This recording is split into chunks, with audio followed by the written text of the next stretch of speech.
আসসালামু আলাইকুম ওয়া রাহমাতুল্লাহি ওয়া বারাকাতুহু। সম্মানিত দর্শক ভাই ও বোনেরা, কাছে এবং দূরে থেকে যারা আমাদের এই অনুষ্ঠান দেখতেছেন সকলকে জানাই আন্তরিক মোবারকবাদ। আমি মুফতি মোহাম্মদ জহিরুল ইসলাম আপনাদের কাছে নিয়ে এসেছি আজকে। স্বপ্নে যদি আমরা তবলা দেখতে পাই, তবলা বাদক বা তবলা দেখতে পাই, তাহলে এর কি ব্যাখ্যা হবে? এই ব্যাখ্যা কি আমাদের ভবিষ্যৎ জীবনে ভালো কিছু ঘটতে চলেছে তার ইঙ্গিত বহন করে, নাকি খারাপ কিছু ঘটতে চলেছে তার ইঙ্গিত বহন করে?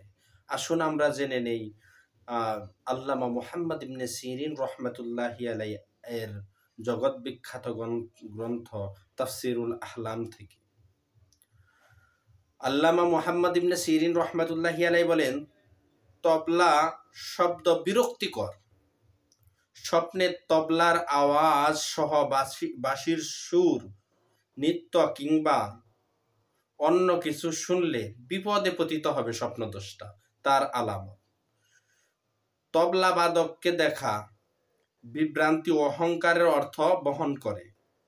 শুধু তবলা দেখলে স্বপ্নদ্রষ্টা অপমানিত, লাঞ্ছিত হবে। স্বপ্নে তবলাবাদক হওয়া অন্যকে প্রহার করার ইঙ্গিত। স্বপ্নে যদি কেউ দেখে তবলা সে বাজাচ্ছে, তাহলে সে অন্য কাউকে মারবে বা তাকে প্রহার করবে। স্বপ্নে হিজড়ার হাতে তবলা দেখলে ব্যভিচারিণী নারীর সাথে তার বিবাহ বন্ধনে সে আবদ্ধ হওয়ার আশঙ্কা রয়েছে।